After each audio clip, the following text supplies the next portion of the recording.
बुलढाणा जिल्ह्यातील पुरस्कारप्राप्त शेतकरी कैलास नागरे यांनी आत्महत्या केली आणि संपूर्ण महाराष्ट्र हळहळला। पंचक्रोशीतल्या गावांना पाणी मिळत नसल्याने त्यांनी हे टोकाचं पाऊल उचललंय। त्यामुळे विरोधकांनी आता सरकारवर टीकेचा आसूड ओढलेला आहे। पाहूयात त्या संदर्भातला हा रिपोर्ट।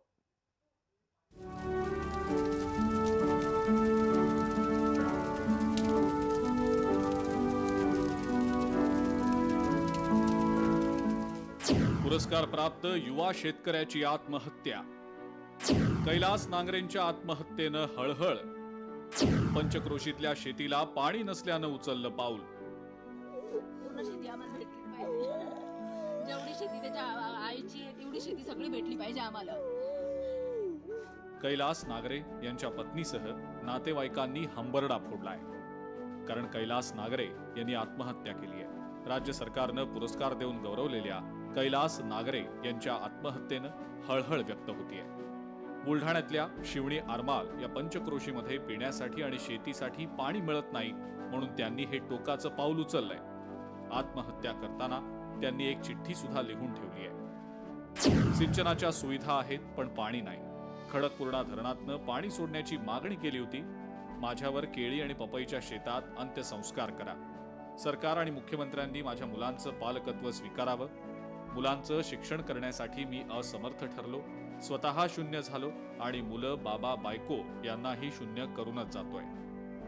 देऊळगाव राजा तालुक्यातल्या खडकपूर्णा धरणाच्या डाव्या कालव्यातूनच त्यांच्या गावाला पाणी मिळावं म्हणून कैलास नागरे यांनी 14 दिवस उपोषण केलं होतं। त्यावेळेला ते काय म्हणाले होते ते पहा। मला खूप थकवा जाणवतोय, अशक्तपणा आलाय। तर हे सांगता येणार नाही सर्व, पण थोडक्यात सांगतो की काही ध्येय धोरणे हे युद्ध पातळीवर आखावं लागतात आणि वरच्या लेवलवर आखावं लागतात, अखत्यारीत करावं लागतात।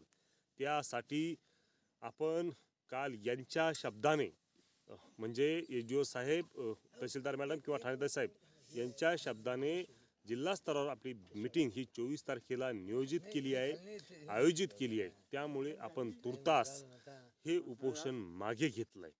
कैलास नागरे यांनी अनेक अर्ज केले होते, पण त्यांना काहीही प्रतिसाद मिळाला नाही।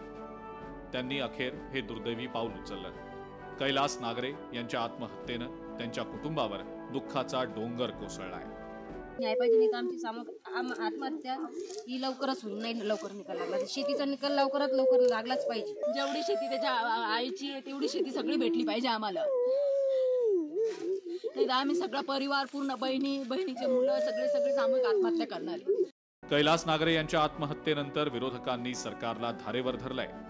केंद्र सरकारची याबद्दल एखादी धोरण आखावं, त्यांनी याला मदत करण्यासाठी काही नीती ठरवावी, हा आग्रह आम्ही धरणार आहोत। शेतकऱ्यांचा सन्मान दाखवायचा, गौरव केल्याचं दाखवायचं आणि तोच शेतकरी आत्महत्या करत असेल तर या सरकारला त्या शेती आणि शेतकऱ्यासंदर्भात किती जाण आहे, भान आहे आणि शेतकऱ्याप्रती किती कळवळ आहे दिसून आलेला आहे।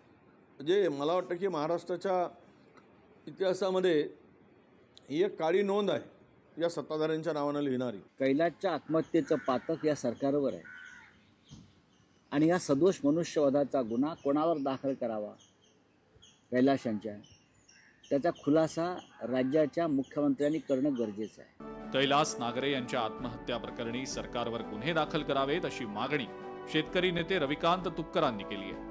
त्यांनी ज्या पद्धतीनं सुसाईड नोटमध्ये सगळं मांडलेलं आहे, ही गोष्ट म्हणजे सरकारच्या डोळ्यात अंजन घालायला लावणारी आहे।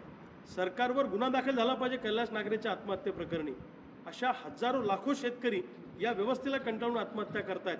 कैलास नागरे हे गावासाठी लढले।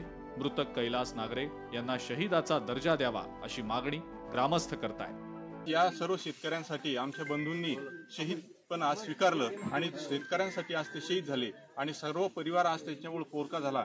म्हणून मायबाप सरकारला विनंती आहे की या आमच्या बंधूला आज शहीद घोषित करून त्यालाही सुद्धा तशीच मदत मिळावी आणि या सर्व पंचक्रोशीचा पाणी प्रश्न लवकरात लवकर मार्गी लावा ही विनंती। खरं तर भारत हा कृषी प्रधान देश आहे असं आपण म्हणतो आणि भारताला स्वातंत्र्य मिळून आता 75 ही पूर्ण झालेली आहे। तरीही शेतीच्या पाण्यासाठी शेतकऱ्यांना आत्महत्या करावी लागत असेल तर यापेक्षा मोठं दुर्दैव ते काय।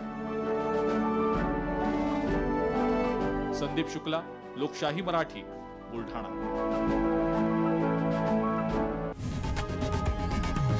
लोकशाही मराठी. ऐका, पहा, जागरूक रहा.